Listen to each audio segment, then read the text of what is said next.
Daniel, what time is it?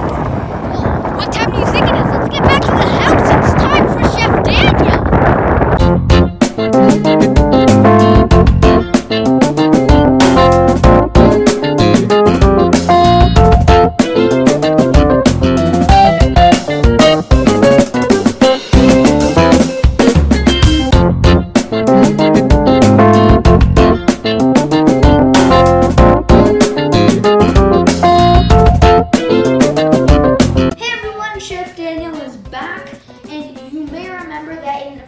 Videos, I got recommendations from other people on what I should cook in that video. And today, I have just such an occasion. I got the recommendation from my good friend Vincent, who I carpooled to school with. And on one of these drives, my mom, aka Spectator, aka the cameraman, asked if he might have any recommendations on what we could cook. And he said beef stroganoff, which we thought was an excellent idea. So here I am today, making beef stroganoff. So I know that beef stroganoff is a Russian dish, and all things Russian are not popular now due to current events. I get it. But good food is good food, and I know that Count Stroganoff was no fan of the KGB or of Putin. So here goes. Okay, so I'm gonna do a nice, short, snappy, here's what you're gonna need. So cameraman, can you please time me? You got it. All right, we're starting in 3, 2, 1. You're gonna need salt and pepper to taste. You're gonna need beef. You are gonna need parsley, chives, thyme, mushrooms, more mushrooms, sour cream, 35% whipping cream, onion diced, garlic, Dijon mustard, Worcestershire beef broth, and butter. What was that? Was that good? Oh yeah. Right, so we're gonna start by cutting up our beef. And you want a nice cut of beef for this. You don't want some mangy old cut of beef that some guy threw into his dumpster. And for this cutting job, we have a very special knife. And so we're gonna start cutting this. Don't be afraid to get your hands dirty. If you then wash your hands. So let's do this.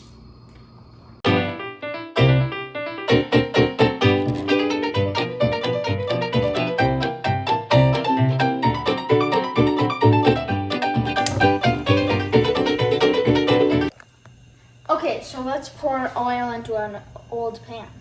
All right, there we go. And now we add half of the meat in. So I'd say we take a little more than that. Oh, this much is half.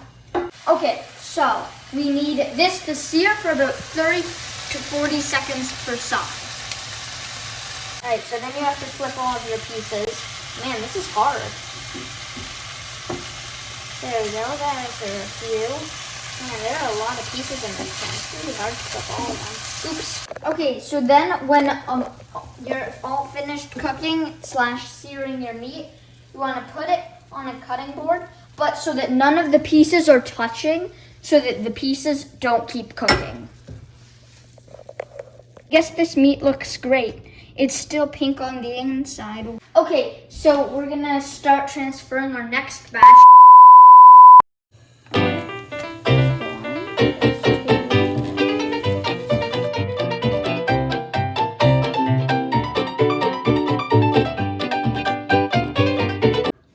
So we're gonna move on to making the sauce now. So I'm currently chopping some nice shiitake mushrooms. We've already got our brown cremainies chopped. So we're gonna get these into a nice pot. That's nice. Right, so now I've added some butter into our pan, and it's important that the pan you use, the pan you put the butter in, is the same pan you use to cook your meat, so that your sauce absorbs all of the meaty juices. All right, so now you want to add your onions and your mushrooms to your pan and cook until they've been slightly browned, meaning saute. So if you look at my mushrooms at this stage of brownness, You want to cook them for a few more minutes after this stage so that they're nice and crispy. Oops, nice and browned.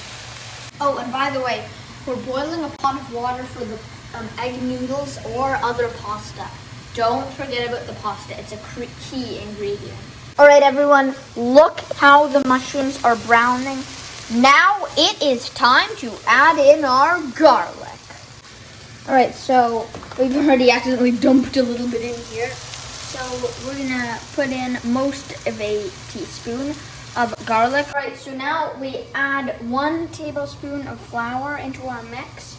We start stirring immediately until it is combined. There. Then we add 1 cup beef broth. And then you've got to stir it for about 1 minute. I'm going to add in my 3/4 cup of cream, heavy cream, 35% whipping cream. And then immediately, everyone, start stirring around. Ooh, boiling bubble, toil and trouble, eye of newt, leg of spider, can of tuna. Ooh. Add a 1/4 cup, more or less, of sour cream to a small bowl. Now what we want to do is take a few tablespoons of our sauce. I'd say about 3 tablespoons. And then mix it all together with the sour cream so the sour cream doesn't curdle. All right, then I'm gonna put in the sour cream mixture. Oh, forgot a mushroom. And then whisk it in. Man, I can't wait to try this. We're gonna add in 1 tablespoon of Worcestershire sauce. Then whisk to combine it into your sauce. Okay, there we go. Add it in and start stirring. Ooh. I can really see a sauce coming along. My old favorite beef stroganoff was at the Post Hotel in Lake Louise. Just a wonderful comfort food for when you come in from the ski hill. And this is what I'm hoping will turn out with this beef stroganoff. Fingers crossed. Time for a taste test. That is really good. Hey, actually, let's improvise. A recommendation from Spectator. Let's add a little bit more Worcestershire. Just a drop, you know. There we go. Maybe a little. There we go. Maybe a little more. No, I'm just kidding. This is enough. This is enough. There we go. Perfect.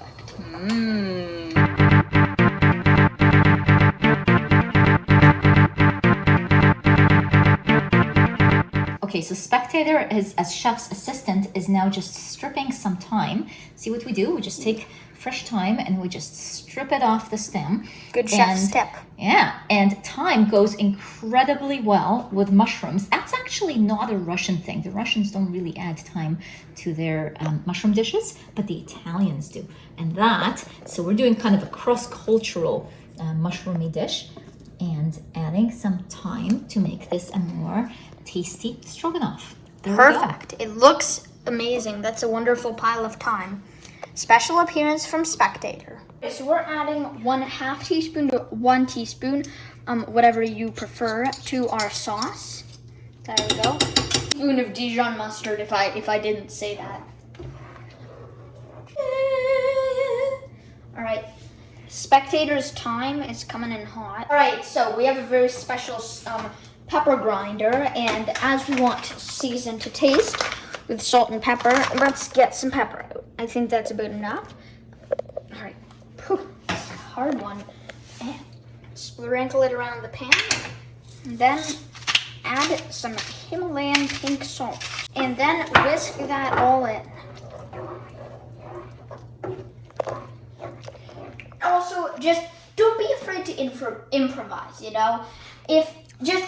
You don't have to follow the recipe to T. You can improvise. You can add what you want. So personally, I think after all this, it's a little bit intense. It's a little bit, and I think it should be a little bit more calm. So I'm gonna put in just a little teensy bit more cream and stir that in. And hopefully that'll make it a little bit more calm. You know, it was a little bit aggressive and mean.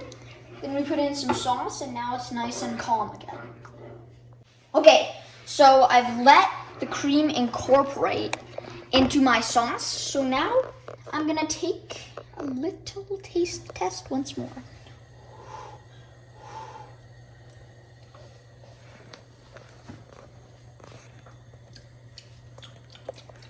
Don't add a thing.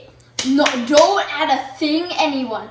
That was literally perfect. So you don't think a little bit more Worcestershire, a little bit more beef broth? No. No more Dijon? No. Nothing. Actually, it's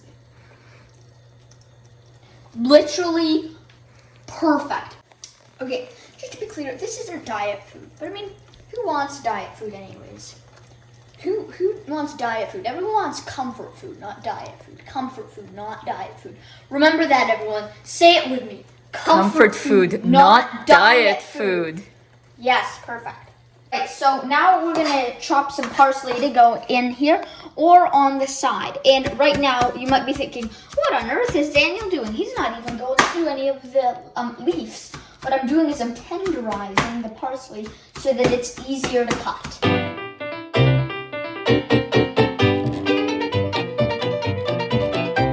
Right, now that we've got this nice chopped parsley, let's put some chives into our sauce, and I'm going to use something very special to chop these chives. So I was camping this one time, and it's the only time I've ever been camping, and we were making a risotto, and someone asked me to chop chives. And all I had with me in terms of a knife was this, like 12 function Swiss Army knife, and I had just the tool for the job, a pair of scissors. So today we are gonna chop some chives using special Swiss Army scissors. This is a little bit messy, but it's fun. Now that our pasta water is boiling, let's cook some pasta. This is so satisfying. We got just these big patties of fettuccine, and I'm putting them in. You can use any kind of pasta for this, even mashed potatoes, rice, anything like that. But I really recommend some egg noodles or fettuccine. Something like this is really perfect. I just gotta have another taste of my sauce. Hot. Delicious. All right, so now add your beef back into the pan with your sauce and just cook it there. Bring it back to a simmer and just let it sit. Not to overcook the beef. You should just simmer it for just a little while. Just long enough for it to simmer, of course.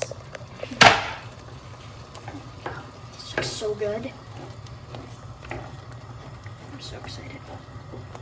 All right, make sure not to overcook it. Just simmer it for a little while. You want to add a little bit of your parsley and a little bit of your chives, as seen here, into your mix. That's really important for some good flavor.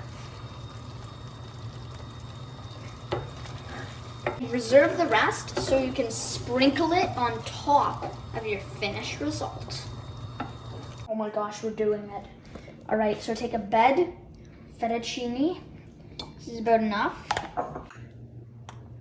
So then, take some of your sauce, take some of your meat.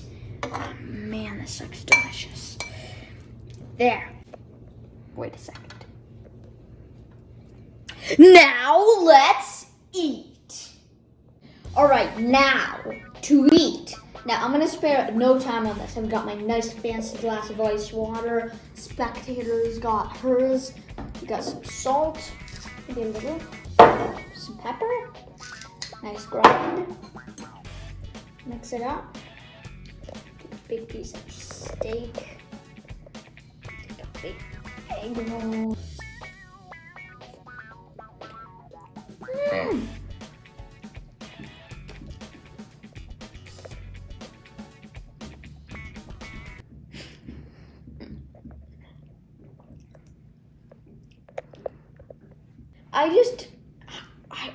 I don't know what to say. It's just delicious.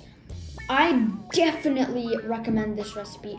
It is delicious, it is creamy, it is flavorful. This is just wow. This is delicious. All right, cheers.